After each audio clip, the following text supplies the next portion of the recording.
वसुधा की नज़रें अभी भी दरवाजे पर ही टिकी हुई थी। इसी दरवाजे से अभी अभी रावी अपने पति के साथ निकली थी।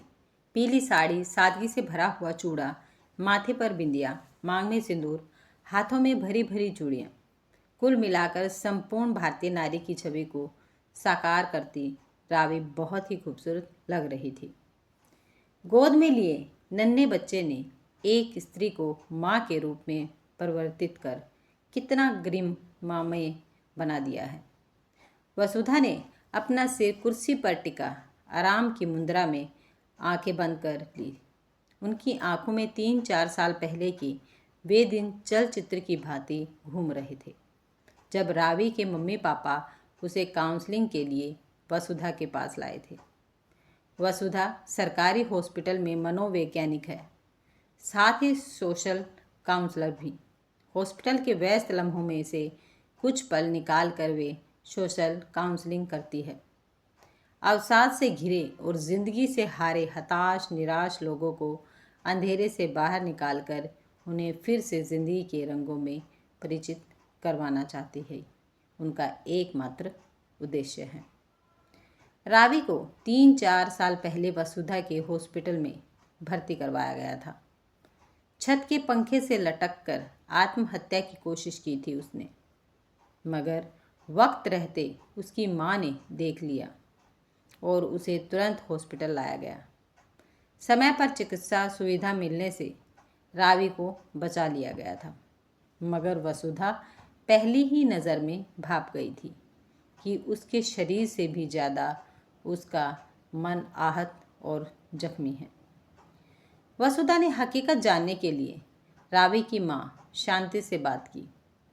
पहले तो वे ना नुकर करती टालती रही, मगर जब वसुधा ने उन्हें पूरी बात को गोपनीय रखने और उनकी मदद करने का भरोसा दिलाया, तब जाकर उन्होंने अपने आधे अधूरे शब्दों और इशारों से जो बताया उसे सुनकर वसुधा का मासूम रावी पर स्नेह उमड़ आया। शांति ने उन्हें बताया, रावी दुराचार का शिकार हुई है और वह भी अपने पिता के खास दोस्त के द्वारा। पिता का जिगरी दोस्त होने के नाते उनके घर में उसका बिना रोक टोक आना जाना था। कोई शक करे भी तो कैसे? उसकी सबसे छोटी बेटी रावी की सहेली भी थी। दोनों एक ही क्लास में पढ़ती थी। एक दिन रावी अपनी सहेली से एक प्रोजेक्ट फाइल लेने उसके घर गई। सहेली अपनी माँ के साथ बाजार गई हुई थी, अतः उसके पापा ने कहा कि तेरी सहेली का बैग अंदर रखा है, अंदर जाकर ले लो जो भी लेना है। उसके बाद जब रावी वापस घर आई तो चुपचाप कमरे में जाकर सो गई। सुबह उसे तेज बुखार चढ़ गया। हमने इसे काफ़ी हल्के में लिया। कई दिन तक जब रावी कॉलेज भी नहीं गई तो हमने सोचा शायद पीरियड नहीं लग रहे होंगे। फिर एक दिन जब इनके दोस्त घर आए तो हमेशा की तरह उन्हें पानी का गिलास देने को भागने वाली रावी कमरे में जाकर छिप गई। तब मेरा माथा ठनका। मैंने रावी का सिर सहलाते हुए उसे विश्वास में लिया तो उसने सुबकते सुबकते इस घिनौनी घटना का जिक्र किया, जिसे सुनकर मेरे तन बदन में आग लग गई। मैंने तुरंत इसके पिता से पुलिस में शिकायत करने को कहा, मगर इन्होंने मुझे शांति से काम लेने को कह समझाया कि पुलिस स्टेशन में FIR दर्ज कराकर केस करना तो बहुत आसान है, मगर उसकी पेशियां भुगतना बहुत कष्टदायी होता है। अपराधी को सज़ा दिलवाना तो नाको चने चबाना जैसा होता है। सबसे पहले तो अपराध को साबित करना ही मुश्किल हो जाता है, क्योंकि ऐसे केस में कोई गवाह नहीं होता। फिर हर पेशी पर जब रावी को वकीलों के नंगे करते सवालों के जवाब देने पड़ेंगे तो हमारी फूल सी बेटी को फिर से उस हादसे को जीना पड़ेगा। अभी तो यह बात सिर्फ हमारे बीच में ही है। जब समाज में चली जाएगी तो बेटी का जीना मुश्किल हो जाएगा। पूरी जिंदगी पड़ी है उसकी सामने, कौन ब्याहेगा उसे? कुछ देर रुक शांति ने एक उदास सांस ली और फिर आगे कहना शुरू किया। बेटी का हाल देखकर मन तो करता था कि उस दरिंदे को भरे बाजार गोली मार दूं, मगर पति की बात में भी सच्चाई थी। बेटी का वर्तमान तो खराब हो ही चुका था, कम से कम उसका भविष्य तो खराब न हो। यही सोचकर हमने कलेजे पर पत्थर रख लिया था। रावी को समझा बुझाकर फिर से कॉलेज जाने को राजी किया। भाई उसे लेने और छोड़ने जाता, मैं भी सारा दिन उसके आसपास ही रहती थी, उसे आगा पीछा समझाती, मगर उसकी उदासी दूर न कर सकी। इसी बीच एक दिन मैं थोड़ी देर के लिए पड़ोसिन के घर किसी काम से चली गई, तो इसने यह कदम उठा लिया। वसुधा बड़े ध्यान से सारा घटनाक्रम सुन रही थी। जैसे ही शांति ने अपनी बात खत्म की, वसुधा जैसे नींद से जागी। यूँ लग रहा था मानो वे सुन नहीं रही थी, बल्कि इस सारे घटनाक्रम को जी रही थी। उन्होंने शांति से रावी को अपने घर लाने के लिए कहा। पहली बार वसुधा के सामने रावी ने अपनी जुबान नहीं खोली, चुपचाप आंखें नीचे किए रही। दूसरी बार भी कुछ ऐसा ही हुआ, बस फर्क इतना था कि इस बार रावी ने नज़रें उठाकर वसुधा की तरफ देखा था। इसी तरह 2 और सिटिंग्स हुई। वसुधा उसे हर तरह से समझाने की कोशिश करती, मगर रावी चुपचाप खाली दीवारों को ताकती रहती थी।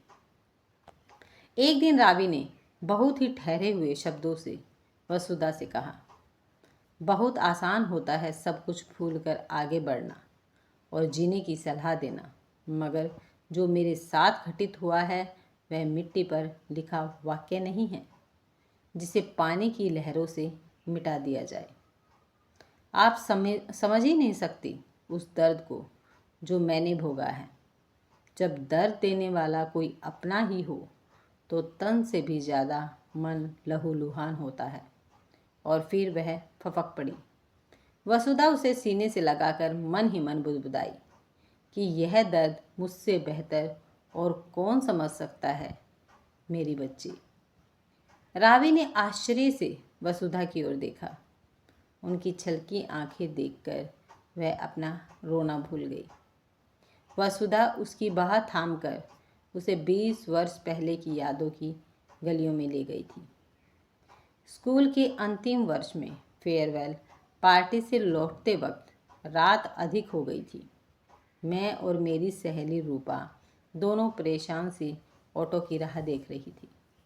तभी एक कार हमारे पास आकर रुकी। हम दोनों कुछ समझ नहीं पाए। उससे पहले ही 2 गुंडों ने मुझे कार में खींच लिया। रूपा अंधेरे का फ़ायदा उठाकर भागने में कामयाब हो गई। उसने किसी तरह मेरे घर वालों को खबर दी, मगर जब तक वे मुझ तक पहुंच पाते गुंडे मेरी इज्जत को तार तार कर चुके थे। मुझे बेहोशी की हालत में सड़क के किनारे फेंक कर जा चुके थे। मुझे अधमरी हालत में घर लाया गया था। माँ पापा रोते धोते खुद को कोसते रह गई। मुझे अपने आप से घिन होने लगी। मैंने कॉलेज जाना छोड़ दिया। घंटों बाथरूम में अपने शरीर को रगड़ रगड़ कर नहाती, मगर फिर भी उस लिजलेस स्पर्श से अपने आप को आज़ाद नहीं कर पाती। मुझे लगता मानो सैकड़ों कॉकरोच मेरे शरीर पर रेंग रहे हों। एक दिन मुझे एहसास हुआ कि उस हादसे का अंश मेरे भीतर आकार ले रहा है। तब मैंने भी तुम्हारी ही तरह अपनी जान देने की कोशिश की, मगर जान देना इतना आसान नहीं था। मेरी कुछ भी समझ में नहीं आ रहा था कि क्या करूं। मैं बिल्कुल टूट चुकी थी। मेरी इस मुश्किल घड़ी में मेरी माँ मेरे साथ थी। उन्होंने मुझे समझाया कि मैं क्यों उस अपराध की सज़ा अपने आप को देने पर तुली हूँ जो मैंने किया ही नहीं। शर्म मुझे नहीं, उन दरिंदों को आनी चाहिए। धिक्कार उन्हें होना चाहिए। और एक दिन माँ मुझे अपनी जान पहचान के डॉक्टर के पास लेकर चली गई। उन्होंने मुझे इस पाप की निशानी से छुटकारा दिलाया। वह मेरा नया जन्म था और उसी दिन मैंने ठान लिया था कि आज से मैं अपने लिए नहीं बल्कि अपने जैसों के लिए जीऊँगी। मुझे खुशी होगी अगर मैं तुम्हें वापस जीना सिखा दूँ। वसुधा ने सब कुछ एक ही सांस में कह डाला, मानो वे भी आज एक बोझ से मुक्त हो गई हों। आपको समाज से डर नहीं लगा? रावी ने आश्चर्य से पूछा। कैसा डर? किस समाज से? अब मैं हर डर से आज़ाद हो चुकी हूँ। वैसे भी मेरे पास खोने के लिए बचा ही क्या था? अब तो मुझे सब कुछ वापस पाना था। फिर क्या हुआ? मेरा मतलब, आप यहाँ इस मुकाम पर कैसे पहुँचे? रावी को अभी भी वसुधा की बातों पर यकीन नहीं हो रहा था।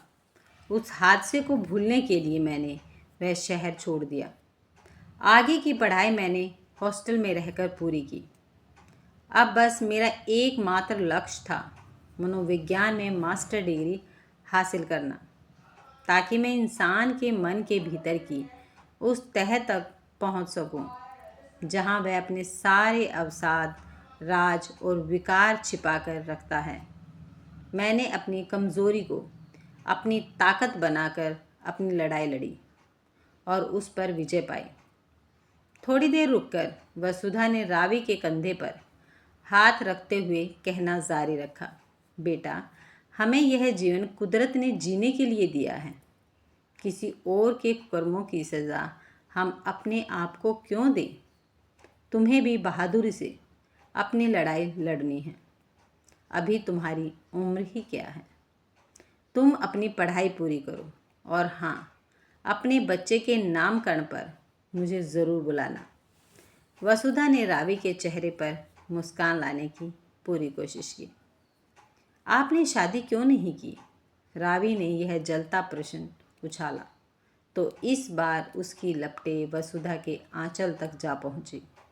एक लंबी सांस लेकर वे बोली, हाँ, यहाँ मैं चूक गई। मेरे साथ पढ़ने वाले डॉक्टर नमन ने मेरे सामने शादी का प्रस्ताव रखा था। मैं भी उन्हें पसंद करती थी, मगर मेरी साफ गोई शायद उन्हें पसंद नहीं आई। मैंने शादी से पहले उन्हें अपने बारे में सब कुछ बता दिया, जिसे उनका पुरुषोचित अहम स्वीकार नहीं कर पाया। हालांकि उन्होंने शादी करने से मना नहीं किया था, मगर मैं ही पीछे हट गई। अब मुझे उनके प्यार में दया की बू आने लगी थी और इस मुकाम पर पहुंचने के बाद मैं किसी की दया की पात्र नहीं बनना चाहती थी। मैं जानती थी कि आज नहीं तो कल यह प्यार सहानुभूति में बदल जाएगा और मैं वह स्थिति अपने सामने नहीं आने देना चाहती थी। फिर आप मुझे शादी करने के लिए क्यों कह रही हैं? यह परिस्थिति तो मेरे सामने भी आएगी। वही मैं तुम्हें समझाना चाह रही हूँ कि जो गलती मैंने की वह तुम भूल कर भी मत करना। यह एक कड़वी सच्चाई है कि खुद कई गर्लफ्रेंड रखने वाले पुरुष भी पत्नी वर्जिन ही चाहते हैं। तुम्हें किसी को भी सफाई देने की कोई ज़रूरत नहीं है। जब तक तुम खुद किसी को नहीं बताओगी, तुम्हारे साथ हुए हादसे के बारे में किसी को कुछ भी पता नहीं चलेगा। मगर यह तो किसी को धोखा देने जैसा हुआ। रावी अभी भी तर्क कर रही थी। धोखा तो वह था जो तुम्हारे पापा के दोस्त ने तुम्हारे पापा को दिया, अपने परिवार को दिया, तुम्हारी मासूमियत और इंसानियत को दिया। हम औरतों को अब अपने लिए थोड़ा स्वार्थी होना ही पड़ेगा।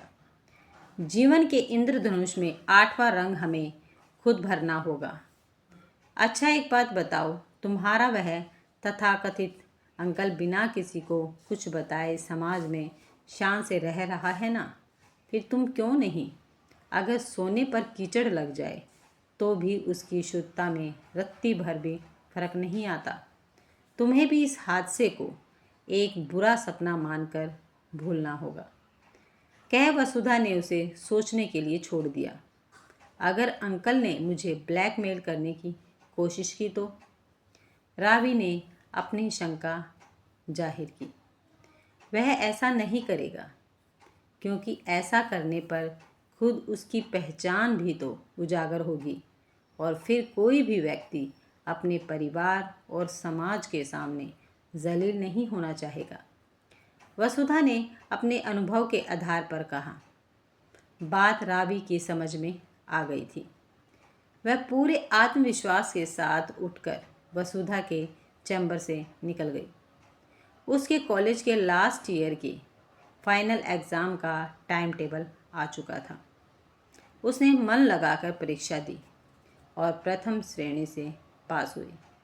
उसके बाद उसने कंप्यूटर का बेसिक कोर्स किया और फिर उसी संस्थान में काम करने लगी। साल भर पहले एक अच्छा सा लड़का देखकर उसके घर वालों ने उसकी शादी कर दी थी। उसके बाद रावी आज ही वसुधा से मिलने आई थी, अपने बेटे के नामकरण का निमंत्रण देने। इस बीच वसुधा निरंतर शांति के संपर्क में रही, कदम कदम पर उन्हें राह दिखाती रही, मगर रावी से दूर ही नहीं, वे उसे खुद ही गिरकर उठने देना चाहती थी। वे संतुष्ट थी कि उन्होंने एक और कली को मुरझाने से बचा लिया। रावी ने तो अपना वादा निभा दिया था, अब उनकी बारी थी। अतः तैयार हो वे अपना पर्स उठा नन्हे मेहमान के लिए गिफ्ट लेने बाजार चल दी।